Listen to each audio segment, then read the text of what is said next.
Hello, everyone. We're letting our guests in from the waiting room to the April Slow Flowers member meetup. So welcome, everyone. I'm Deborah Prinzing, founder and creative director of Slow Flower Society, and this is our April meetup. I'm so excited that we can talk about, I don't know, something that I think relates to everyone is like we do spring cleaning, but in our businesses, we do spring tune-up. So welcome those of you who are here. We got a few more people waiting in the waiting room that I'll try to keep an eye on and let in. And this session will be recorded, so we'll be able to post it sometime next month for people to listen to it and watch it. And I want to welcome you, Althea. Thank you so much for agreeing to be our expert guest today. Thank you for having me. I'm so thrilled that we can do this. Just by way of background, we just figured out it was back in 2019. I got this crazy idea of doing 50 states of slow flowers so that every week on the podcast, we had a state focus. And at the time, we only had one member in the state of Arkansas, and it was Althea. So I convinced her to be my guest. God, we were just saying how long ago that feels. Uh, Lots has changed, right, Althea? It has, yes. Oh my gosh. Well, but it was fun. So I'll share that link also if anyone wants to go back and listen. Nan Madison of Queen City Flower Farm is also on that episode, and she's a longtime Slow Flowers member. So people will love to hear both Nan's interview and then the state spotlight. As people are coming in, though, I want to just also mention that Althea is, as I said, a longtime Slow Flowers member. We really only know each other virtually and through things like this. But she had told me that she started a separate consulting business, J. Althea Creative, and her business really does a lot of one-on-one coaching with other floral business owners, and it made me realize that this would be a great opportunity to share her story and for maybe share with the community just some great tips and observations. I mean, can't only do so much in 30 minutes, Althea, but I do think that it's a perfect job for you because you've told me you've been in the floral business for 26 years as of next week, and that you also have done it all. So you can relate to anybody's situation. So I'd love to have you just tell us where you are in Arkansas, what kind of situation Rose of Sharon Floral Studio is now, Floral Design Studio, and then what are some of those other iterations you've lived through as a florist? Sure. So I am located in Fayetteville, Arkansas, which is just south of Rogers in the Bentonville area, the headquarters of the Walmart home office. So we've got a lot of large corporations like that around here.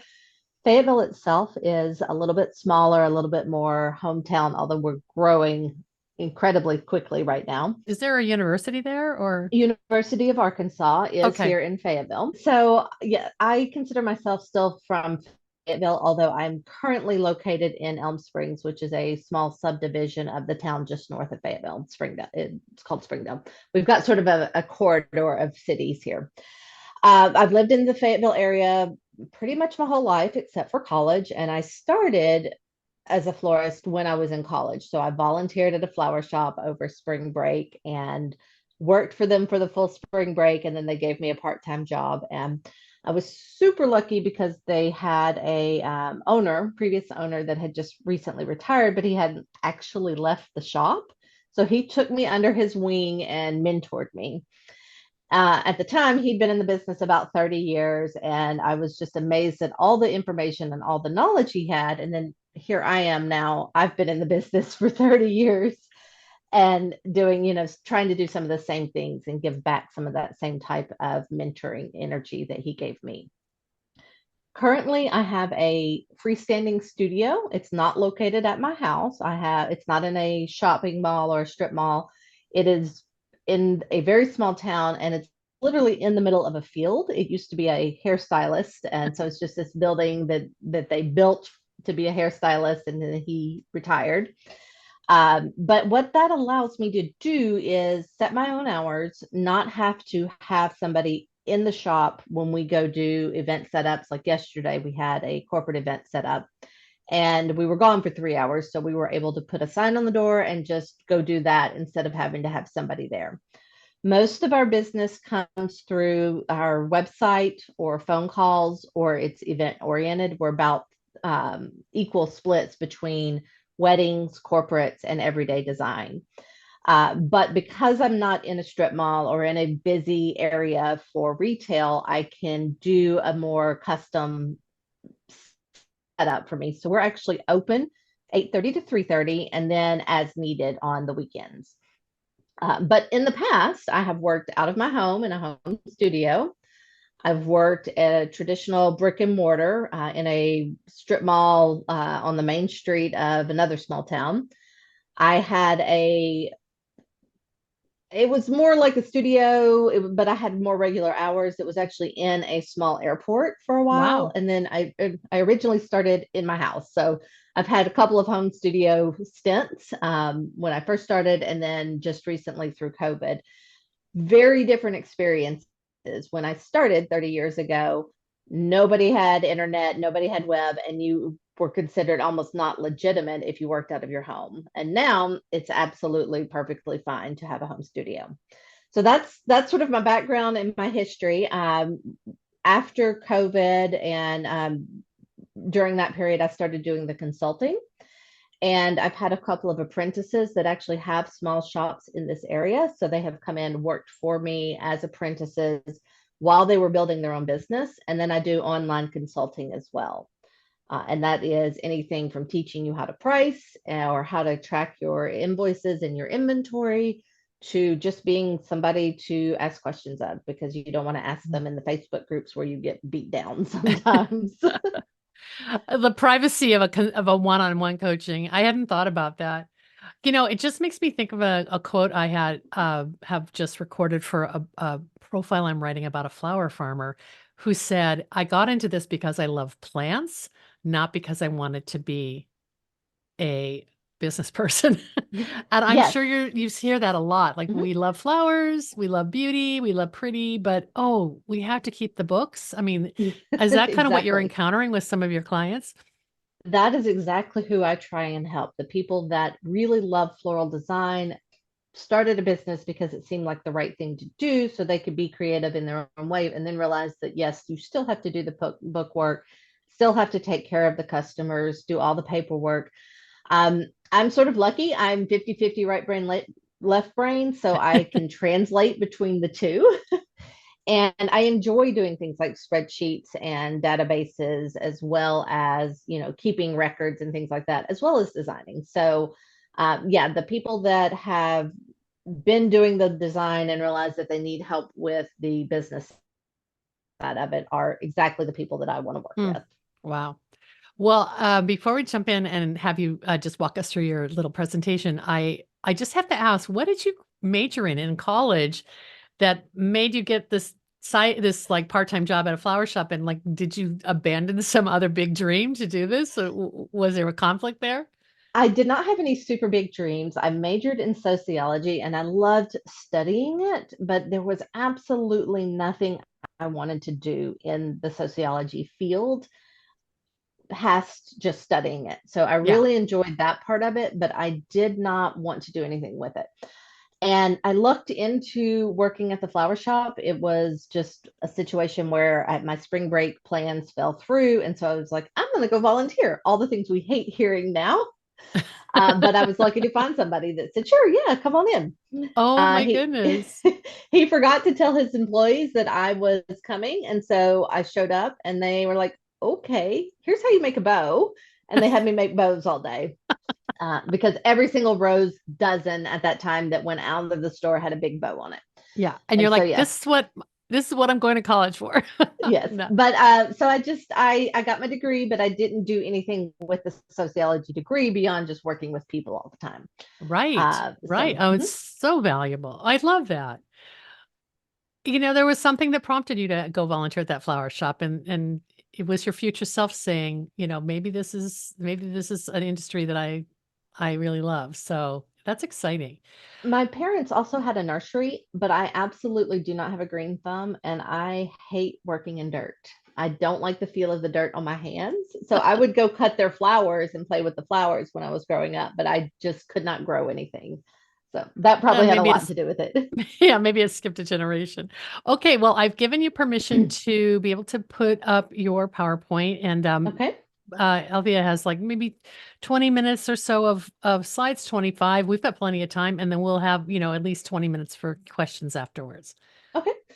So while I'm going through this, feel free to jump in and ask a question. I don't mind interruptions at all. I just have a few tips and things that we try and do each year in our studio, or each season really in our studio, to keep on top of things so it never gets overwhelming. My name is Althea Wiles, and I am actually an Arkansas Master Florist and Professional Certified Florist. Those are the two things that I've actually gotten certified in, but I've done lots of other training throughout the years as well. I just haven't gone through the process to do things like AIFD or anything like that.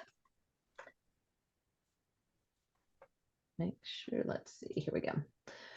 I wanted to give y'all some different tips on ways of keeping organized and keeping on top of things in three different areas: the office, the studio or the shop, and then also a few tips for Mother's Day, since that's coming up. First of all, in the office, the area that everybody hates the most, I wanted to start with that just to get that sort of out of the way. And at this time of year, it's really good to focus on some of your paperwork things. So updating your branding, making sure that you have enough of your business cards and labels, anything that might have your brand on it. It's really good to do to make sure you have enough for the upcoming busy season. That way you're not scrambling to find business cards for Mother's Day, or if you're meeting new venues or other professionals, you always have those things with you. One of the things that we do as well is a branded sheet. It looks sort of like my background right now. That comes from No Issue Tissue, and they are a sustainable packaging place, so you can get labels and branding and things like that. Also, it's really good to finish any paperwork that you might have outstanding at this time, especially right before Mother's Day. So this would be things like making sure your taxes are filed, which the due date is Monday, or at least you have your extension done. Closing out any files for events that you've already done for the year, so that those aren't sitting there. I like to make sure that I've got all of my profits figured out for each event that we do. Make sure that my receipts are filed for each month, so it's not piling up throughout the year. Paying my sales tax, that type of thing, before it gets too close to a really busy time. So for us this year, we have, I think, 18 events between yesterday and June 2nd, plus Mother's Day. So I spent the last 2 weeks going through these things. I made sure every single tax that I needed to have paid was paid. All of it, things were caught up. Everything was filed neatly. There's nothing on my desk right now that is not for an upcoming event. Everything that's passed is out of the way. Accounts reconciled, anything like that. Also, in the office area, that's really important to stay on top of is your pricing and your profits. So if you track your pricing and what you're paying for flowers as they come in, and if you adjust your prices with each shipment, you sort of do this as you go. A lot of people tend to just like set a rose price and keep it for the full year, but our prices have been going up a lot lately. So it's a really good time to review what you've been spending on flowers, what the current prices are before the Mother's Day price spike hits, but reviewing those and making sure that what you're setting your retail prices for is accurate still, so that you're making the profit margins that you need to make to be financially sustainable. This also goes for your standard recipes. So if you use a standard recipe for certain arrangements, or even things like a dozen roses, going through that recipe with your new prices and making sure that your profit margins are where you want them to be for your shop and your studio, so that as you get into these busy seasons, you're not losing money. That's super important. One of the things I've found is that roses are actually pretty hard to make the industry standard profit margin on, even though they seem like they're a very simple design. Because there's not much to that, it's difficult to make it look pretty without adding lots and lots of material. And so that's an easy place that you end up losing profit if you're not really careful and sticking to your recipes. but it's good to review all of those recipes. And finally, which I already slightly spoke about, is the recipes themselves. Reviewing any templates, like for us, we have a new baby arrangement that's pretty generic. It's hydrangeas, roses, carnations, a few specialty depending on what is in season. But we make sure that all of those templates are up to date before we go into a busy season, when we change those out seasonally as well. So we'll review what's available and what our substitutions are, so that my designers know that if something is not in the studio, that they can use something else without having to do the recalculations, and it's still profitable. The other thing is making all your recipes and all your orders for any upcoming events. So like I said, we had 17 or 18 events plus Mother's Day. I have already created all of our recipes for each event and placed my order with my wholesalers for everything through June 2nd, so that I don't have to worry about it when I'm in the middle of this. I'm not trying to switch between the design side of my brain and the paperwork side of my brain. Everything is done and out of the way, so that now all we do is design from now through June. In the shop, you get to focus a little bit less on the paperwork, get out of that side of your brain and start working on things that are a little more creative. But there are still a lot of things that need to be taken care of, like maintaining your delivery vehicle. Make sure you do that before it gets busy. This is one that I actually missed a little bit this year, and I realized I need to take it in and get a couple things done before it gets busy, and I don't know when I'm going to do it now. But oil changes, tire rotations, new tires, new windshield wipers, all those little maintenance things that build up. And this is especially true if you have a driver that handles your vehicle and you're not in that vehicle all the time, which is what happened to us. I wasn't paying attention and didn't realize that I have a brake light out. So we need to make sure that those types of things are taken care of before you get in a crunch where you can't afford to be without your vehicle for a few days if something does happen to it. Also your tags, make sure your tags are up to date, or you know when they are due, so that when that happens, you're not letting those expire. Cleaning your coolers, not fun, but necessary to keep your flowers living as long as possible. And I know not all studios have coolers, and it sort of depends on where you are. I'm in the South. We pretty much have to have a cooler unless you want 100% just do events. And even then, it's really helpful because we get days that are 95, 100 degrees and very high humidity. And it is difficult to keep flowers in the prime spot in those conditions without a cooler. So if you have a cooler or a cool room or a space where you keep the flowers, deep cleaning those before it gets busy, sweeping, mopping, sanitizing, pulling everything out, wiping down the shelves, making sure all your buckets are clean. Just remembering to do those types of spring cleaning tasks will help your flowers live quite a bit longer. And if you're doing retail deliveries, that's incredibly important because you do want your flowers to last a week or even week and a half to 2 weeks. I had some of my Valentine's Day roses. Somebody sent me a picture 11 days after Valentine's Day, and every rose was still standing upright. I was actually amazed by that one. But it is because we do these maintaining tasks, like we clean our coolers after every big event and before every big season as well. And then your supplies. So cleaning out your toolboxes, making sure you have things in the toolboxes that you need. We actually keep a list, and after every event, we go through the list and restock our toolboxes. Sharpen any tools or pull out tools that aren't in good condition, cleaning those tools as well. If you don't tend to do that immediately, making sure that they are nice and clean, nice and sharp, and you have the appropriate ones with you.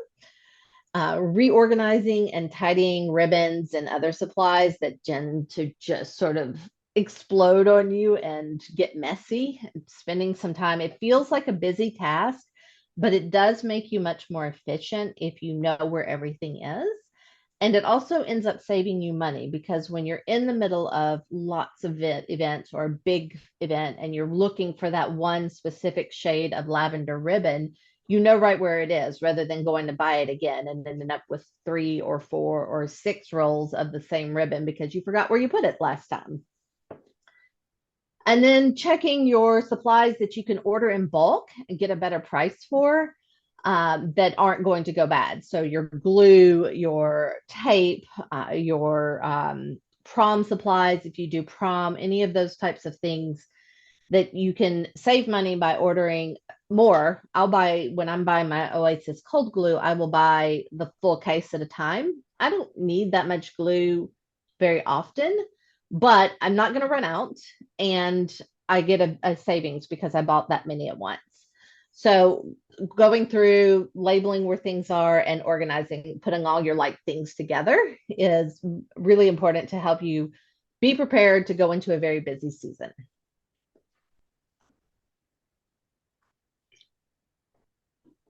And then, of course, we have Mother's Day coming up. And I don't know, do y'all do a lot of Mother's Day, or is everybody here, are y'all mostly event focused?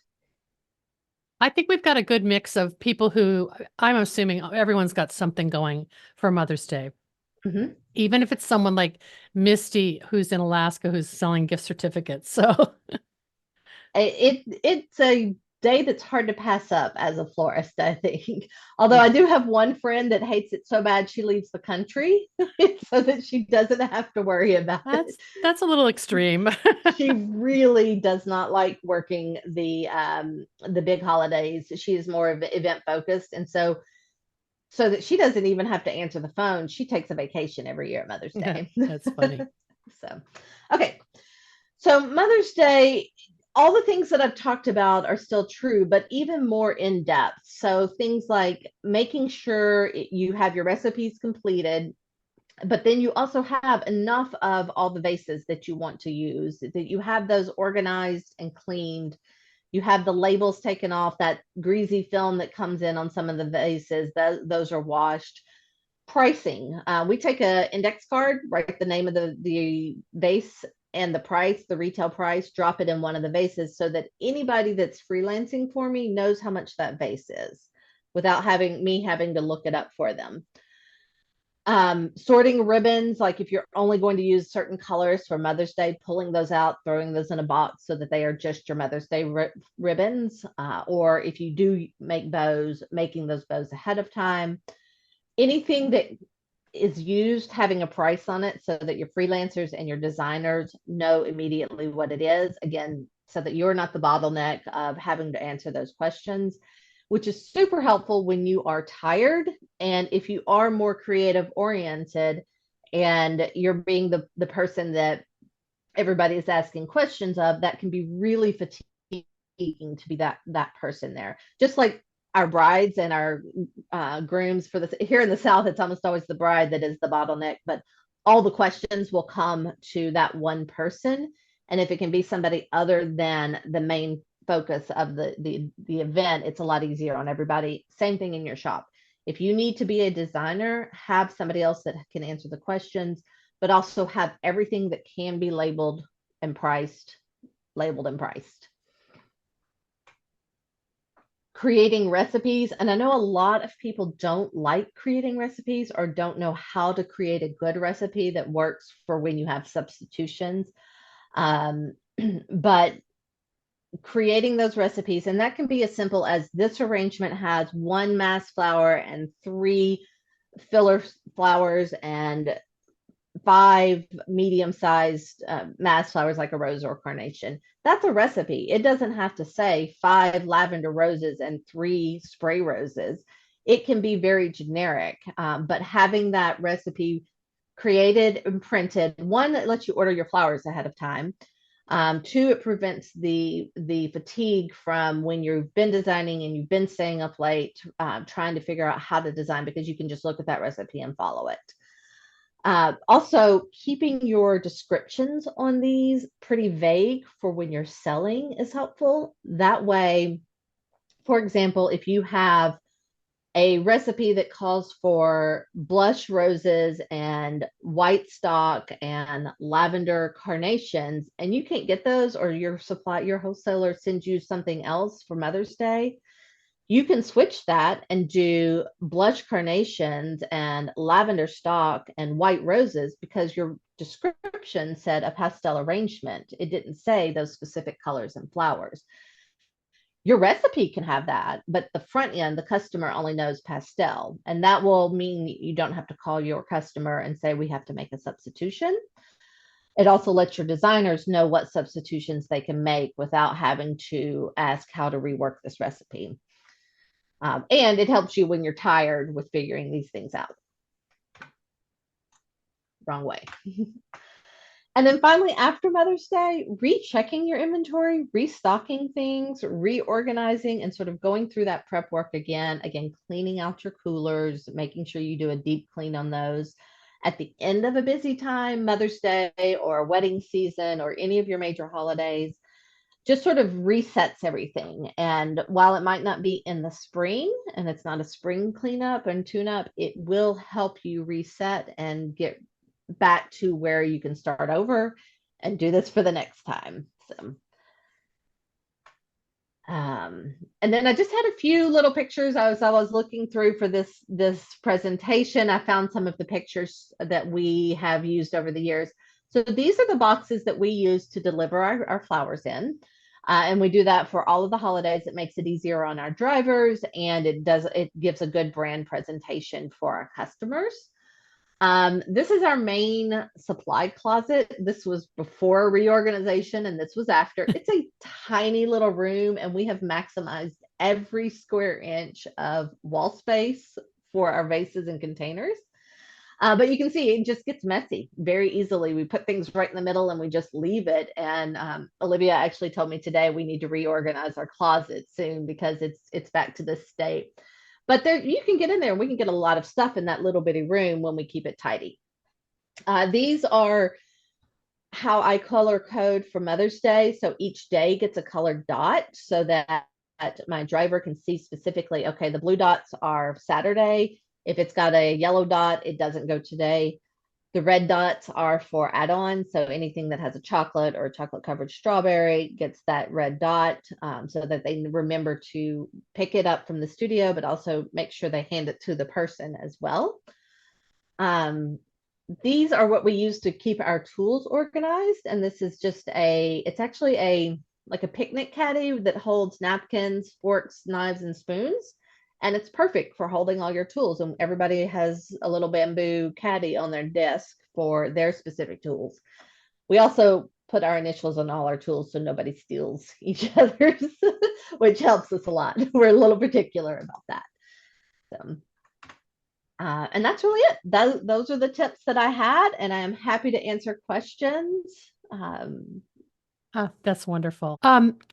That was great. Super helpful. And some of the things that you brought up are, not even on my radar. So really helpful to think about. Could you talk before we open up to the questions? And I'm encouraging everyone else to type their questions in the chat. How do you handle sourcing? Because obviously local flowers are probably not available until later in the year in Arkansas. What's your season for getting product from local farmers? So it's actually just starting. We basically have local product when our farmers markets are open, which is April through first frost, first Okay. hard freeze, really. So late October, early November. Valentine's Day, I can't get anything local. Right. It's Right. pretty much all non-local. For Mother's Day, I make the list of what I want to use, and then I start contacting my local people to see what they have first and source those. So I will be getting all of my peonies locally this year. I think they will have, what did they tell me? Peonies, Orlea, Scabiosa. I think we'll be starting possibly some Lysianthus. I have the list written down of Right. what they specific. I know the peonies because I got an amazingly good price this year on my peonies. Well, everyone wants peonies for Mother's Day, Yes. so that's wonderful. She's like, I can give you a bulk price discount. I was like, yes, sign me up. So But you're then, kind of in like a hybrid situation mhm, because you're a full service florist. You yes, you offer local flowers when you can, but when I can. how are you sourcing otherwise? When you said you're talking with a wholesaler, Mhm. where's the closest wholesaler to you? So I have one that is about an hour south of me in Fort Smith, and then I've got two that are 2 hours north of me in Springfield, Missouri. Hmm. And I don't have any refrigerated trucks that come by. I pretty much have to order just over the phone with Wow. them. I use Mayesh to look at pictures if I need to. But I've done it long enough that I know what I like to use. So it's rare that I need to go find new items. I will email a list for a wedding. I'll email a list to that wholesaler of what I want and what day I want it delivered. With the local flowers, this is where being vague comes in really handy as well, because they can't tell me even this far out for Mother's Day exactly what they're going to have. So I've built into my recipes that we can use A, B, or C, and they're all going to be about the same price. And I know I can get at least one of those from my local people. We actually have a new company that's trying to start a collective here in Fayetteville. So I'm really excited to see that come together. And I'm working with her to help get that organized a little bit. And if that happens, then getting our local flowers will be much easier because we won't have to contact all the different farms. We'll be able to contact just her and she can source from the different farms. Yeah. Someone who But can yeah, right now aggregate. it really is, you find the people that you work well with that either will deliver or you can pick up from. And I start with them and then work out from there. So then my wholesaler in Fort Smith who orders flowers from California, Alaska, and South America mostly. Yeah. So I Yeah. try and stay as close as possible, but sometimes, especially with weddings, especially we don't have any rose growers here. I have to outsource that. Yeah. Yeah. Do you have did you talk about the markup that you tend to use for your shop? Are you willing to share that Sure. information? No, I'll absolutely share that. I use, so the industry standard for sustainable pricing is 3.5 times markup on your fresh materials, 2.5 times markup on your hard goods, and a labor charge of anywhere from 25 to 35% usually. Um, Once you know your numbers, then you can sort of massage those numbers a little bit to see what markup works specifically for your shop and your business. I tend to do between a 3.5 and 3.75 markup on my fresh, and between a 2.25 and 2.75 for my hard goods, with a 25% labor markup. And that labor markup covers your design time. And the way I generally explain it is, yes, you might be the main designer all the time and you might feel funny charging that. But if you get sick or break your arm or cannot design, you have to pay somebody. And that is what covers their paycheck. Hmm. So is that for like just simple math, like a Mhm. $2,000 elopement order or small wedding order or something like that? Then 25% of that would be $500. So that would be the design fee. Is that, and that is sort of added on to that or built into If that? you're doing the math correctly in your head, because I always get the calculator out. Someone please correct me if I'm wrong. So But I usually look at it like this. If my flower costs $1, I'm going to charge, if somebody pulls it out of the cooler to sell it, it's going to be 350 to 375. right. If I have if I make up an arrangement and my fresh materials came to $40 and my vase is $10, that's $50 in material, and then I would add 25% to that for my design. So if my calculations as I'm talking are correct, it's turns out to be $66.66, Mhm. 67 cents. Okay, so Um, that's the add-on to yes. consistently build the labor cost in to the retail price for the customer. Yes. That's So really helpful. that is the fee for your artistic ability, your knowledge, your skill. It is what is paid for you designing. It is not the price that they are paying for the flower itself. It's the creation, just like a chef who creates something. They have their raw ingredients, they have the ingredients that could be sold, and then they have their creation, and that is the part for the creation. Yeah. And it's Uh, different also from delivery and setup. So if you have a wedding or event, that is an additional charge. yeah. And you put those line items in the proposal so the client knows how I everything is spent or not. No, I will put generally when I'm doing a proposal, I'll group it by category. So my personal flowers, my ceremony flowers, etc. And then I have, and that would be, so personals would be bridal, bridesmaids, boutonnieres, corsages. I do on the back end have a set price for each of those that includes that design labor fee. At the end of the proposal, I have a services fee that shows my delivery and my strike fees. But that design fee for each, like the bridal bouquet, is not shown. It It's is baked just in. it is included in the price of that piece. Okay, great. Well, Laurel, from Laurel's Flower Farm and Floral Design has a question. Do you have a minimum amount that couples need to meet for weddings? And if so, do you mind sharing what your minimum is and possibly what your minimum was when you got started? And then she just kind of asked about delivery and setup fees. So maybe you could talk about like how do you calculate that and what do you Okay. roughly charge? Yeah. So that's sort of two questions. Yeah. Well, maybe more.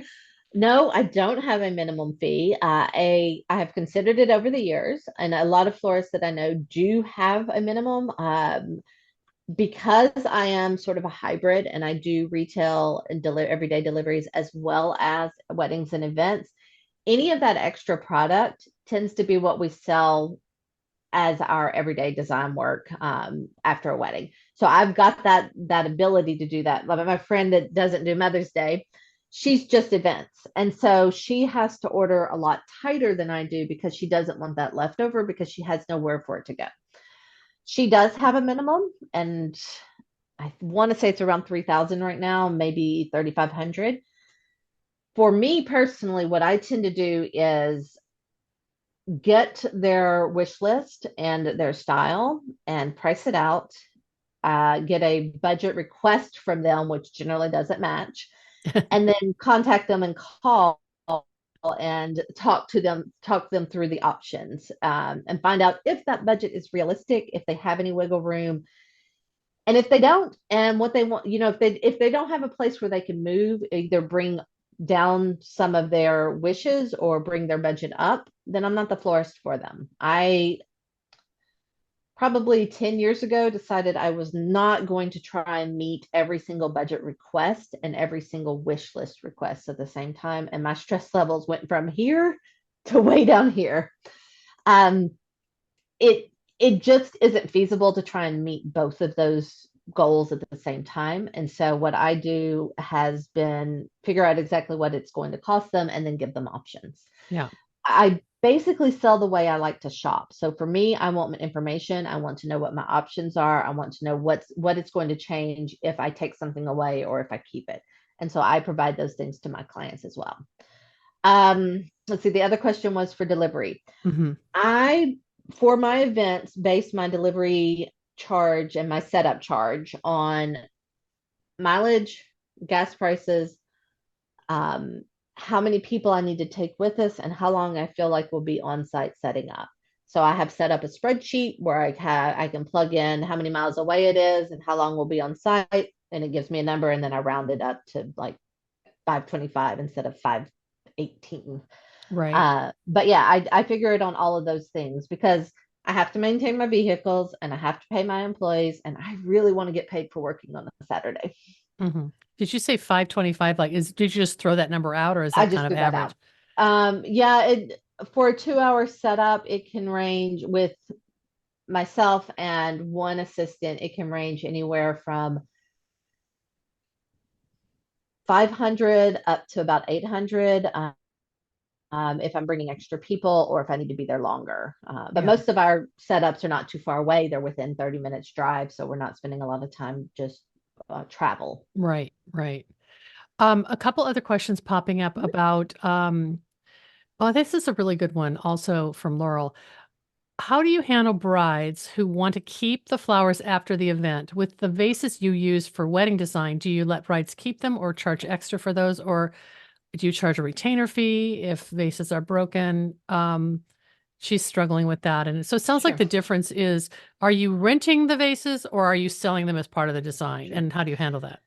And before I answer that, I think I missed one of your questions as well. I've actually never had a minimum on my orders, mostly begin again because I don't want to shop that way. And When you so, first started, your minimum was probably like whatever they'll pay. yes, it really was. But yeah, I've never had a minimum because I don't want to shop that way. And that's always been how I tend to run my business, is how it makes sense for me. If I were the customer, what would I want? And so Yeah. that is how I tend to make those decisions. Well, also Um, just to follow up on that, mhm, if you're building profitability into every piece going out the door, then even a small wedding is going to be profitable because yes, it'll capture your labor and in your staff and whatever. So maybe yes. that's why you haven't felt the need to build, to create that threshold that some people are also think that's how they make their profit. Right. Yeah, it's not about that. It's each piece is profitable, each event is profitable, multiple events are profitable. And sometimes the bigger events are less profitable because you have so much extra you have to bring in, like extra freelancers, extra vehicles, and you end up with a lot of little expenses that you don't normally account for. And so it eats into your profitability if you're not super careful. Yeah, good Okay, point. so that covered the minimums, which I don't do. And then the next question was, about the. I'm sorry, can you repeat that Oh, the question question about about the vases. How do you the handle the bases? vases? Okay, Yeah. I've done a couple of things over the years. When I started, I had requested a credit card on file, so a sort of a deposit guarantee.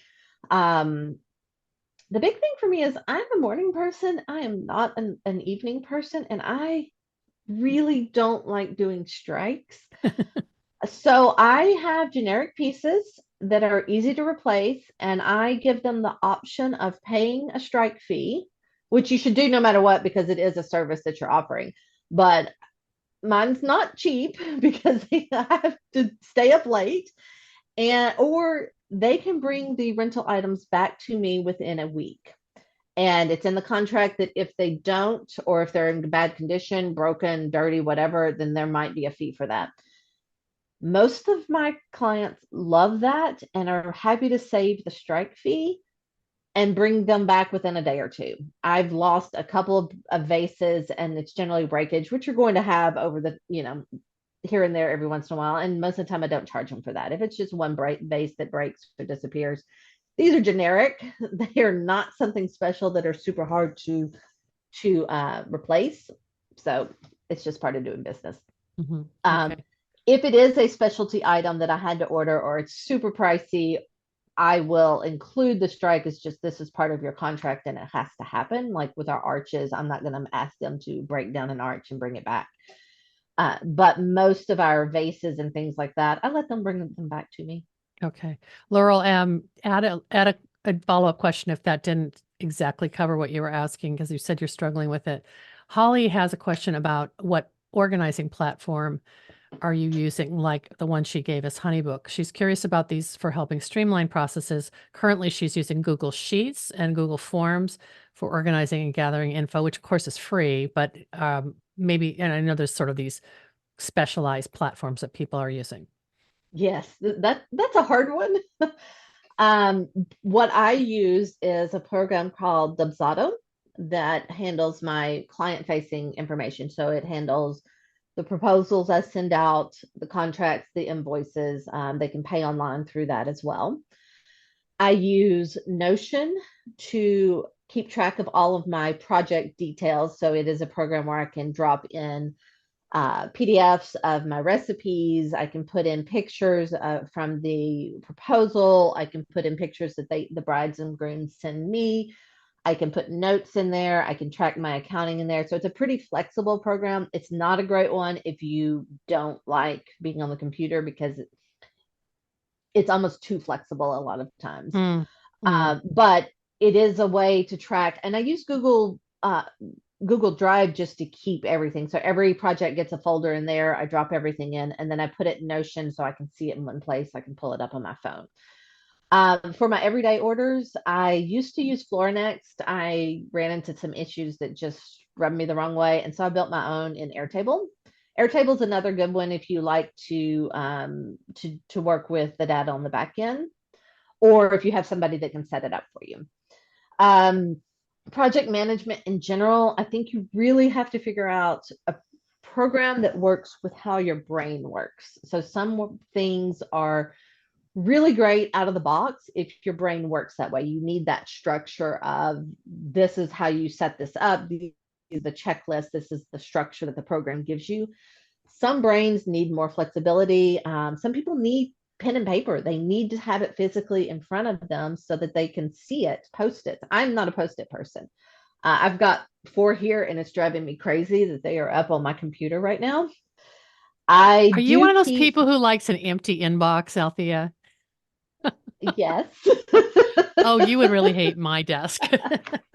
That doesn't mean that everything is very tidy and organized. I have piles. I have Yeah, places. Everything has a place, but that place may be a pile. yeah. But every project gets a folder. It's blinking in and out. A manila folder, Yeah. because that way I'm not trying to find loose papers all the time. Yeah. So you have to find something that works for your brain and the way that you think and organize naturally. And if you don't find that match, it's absolutely not going to work for you. Okay. I have friends that have used TinyBook. I have clients that have used TinyBook and things like that. I think it can be a little overly structured. It doesn't always work for the way that weddings actually happen. Um, it also, I think, is more front facing, client facing. It doesn't help with the back end organization. So you almost need 2 programs to do that. Hmm. So I put the link for Dubsado, and I know a couple other Slow Flowers members who use that. So if anyone's interested in following up with someone who's using it, contact Althea or reach out to me and I can connect you.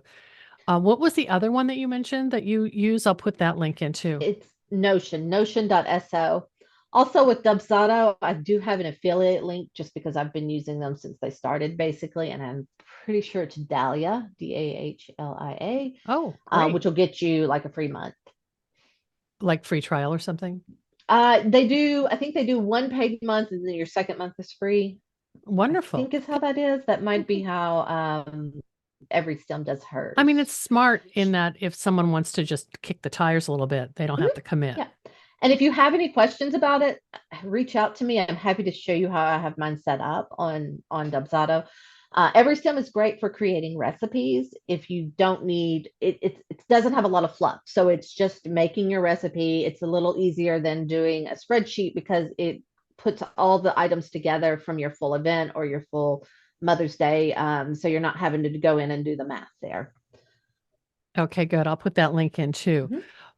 Okay, one other question that just popped up from Laurel. What type of marketing? I mean, this is a very broad question, but what type of marketing have you found successful in connecting with your ideal client?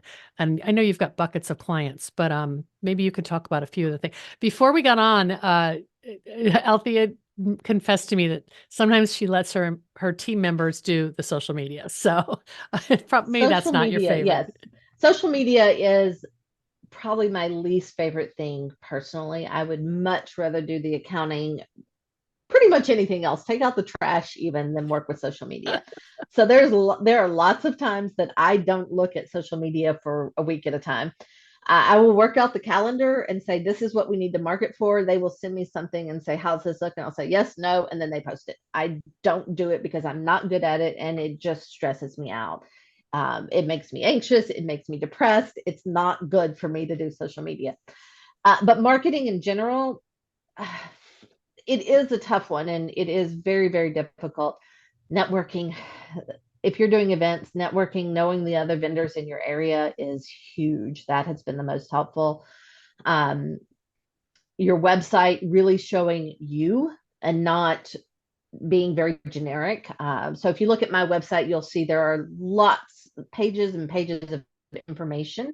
Again, I like information when I'm shopping. I don't want to just see your pretty pictures that I don't know if you actually did those. I want I'm to going to pop see. your website up while we're talking Sure, because it is, I sure. was going to show The Rosa Cheryl, the either wedding one tab really. earlier. But yeah, um, if you go to the wedding page, it's long. It's got lots of information there.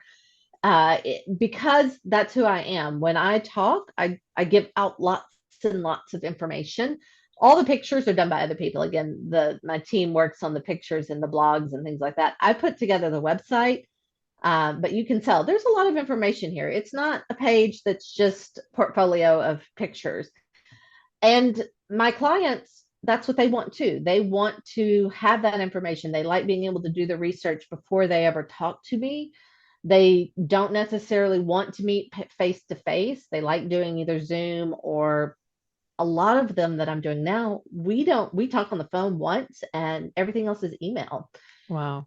So this is my questionnaire that they get before they ever get a quote from me. So it's pretty detailed, and I can that plus the pictures, I can get a very accurate estimate before I ever talk to them now. Wow. But yeah, knowing your vendors and having vendors that refer you and know your work is probably the most helpful thing. And then having your own website. So social media is great for sort of a touch point and having some legitimacy. But if that is the only thing you have, it sort of works against you. You need a website that definitely shows your work and your styles, to really promote yourself. Yeah, there's a lot of information on my website, a whole but lot. this is under About Us. So there's Yeah. where you're saying, oh, by the Mhm. way, it drives me crazy when people don't put their last name under their bio. And so congratulations for putting your Thank first you. and last name. I think that's really important. So you describe, your personal story, where the name Mhm. came from, and then your team, which is really sweet, just because they're often interacting with the clients. Yes, Of course, you have to have pets on there. absolutely. Everybody knows that. But that's just one example. I'd like this one also working with us, Mhm. where you are kind of trying to anticipate some of the, selling points, the unique propositions that you want people to know about, um, for investing in you, because it is the biggest floral purchase anyone has. And weddings, it sounds like weddings are really associated with your brand in your marketplace. Weddings were where I started, and I still love weddings, but I don't like doing all weddings all the Hmm. time. Yeah. These are your I really niches love right doing the here. corporate work now, Yeah. and the everyday work is a nice break. So, like I said, we have about 35% in each of those areas now, Wow. That's great. and there you are. Oh, great. Yeah. I'm so glad. I'm so glad that you could do this. This is really helpful. Let's see. We have maybe time for one more question, and I think Sure. we'll wrap up. So I will ask it unless there's anyone else who wants to just jump in the chat and type it. I think that I'm really thrilled that you offered to donate a 1 hour coaching to somebody who came today. So we'll do that drawing next week and match you all up. Okay. But when you do start with somebody who has just reached out to you, I mean, obviously there's a pain point. People get to a point of either fear or frustration, or they're stuck. And like, what is the type of incident that will like prompt someone to reach out to you? It's sort of like calling a therapist, right? Some It really crisis is. moment. Yeah. What I have found is that the best match are people that have been in the business or own their own, not necessarily in the business, but own their own business for somewhere between 3 and 7 years, long enough to have tried to do it themselves, long enough to realize that social media isn't for them or accounting isn't for them, sort of figure out what it is that they really hate doing or really struggle with, and reach the point where they're ready to not do it all themselves. And that is the big thing. I talk to a lot of people that are just starting out, but they almost never work with me one on one because they're still in the mindset of I can do it all myself. I'm Mm-hmm. going to learn it all. Mm-hmm. I did the same thing when I started off. That's where I was. But then I realized, no, this isn't a good thing. And I actually started working with business coaches and business training and things like that. And then I realized, I'm just never going to be good at social media. So I learned to let it Hire go. people who can It's do not that. my area. Yeah. Um, so yeah, it's people that have been in the business 3 to 7 years, or own their own business, I really should say, because you Yes. may have been in the business as a designer for another shop or freelanced for somebody else, and then decided to open your own, and that is where it is the most helpful. I do work with people that have been in the business much longer than that, but that tends to be more, can you help me set this specific system up, rather than I just need a coach. Yeah, like with that 3 year to 7 year window is sort of where you can come in with this bird's eye view, look at the whole organization and do some diagnosis. Whereas Mhm. later in their careers, maybe it's item specific or Yes. challenge specific. Yeah. Mhm. Great. Well, this has been wonderful. I guess I have to close by asking you the origin of the name Rose of Sharon. I know you have it on your website, but do people call you Sharon? All the time. Oh, Also, Aletha, Alethea, Athena. Yes. So Althea is the Latin name for Rose of Sharon, or it used to be. I think they actually changed the scientific name for Rose of Sharon in the last few decades. oh, darn it. But when I was born, many, many years ago, Althea was the Latin name for Rose of Sharon. My parents were hippies. I got the flower name as the oldest child. They had a nursery. And then when I decided to open a shop, because of that connection, it was always that the shop was going to be Rose of Sharon. Since then, I have learned that most people don't know that. They either think of the Bible verse or the Grateful Dead song. But we see the beautiful illustration on the backdrop behind you, and we all Yes. know what that is. That's a great story. Well, Thank thank you. you so much, Althea. This has been really, really inspiring, and I'm grateful for everyone who's participated, added their questions, and we'll have this as a replay video and audio. We're going to run this as a podcast next month. Thank you all so much. Have a wonderful weekend, and we'll see you next month. Take care. Thank you for Bye-bye. having me. Thanks, Bye. Althea. That was really wonderful. Thank you.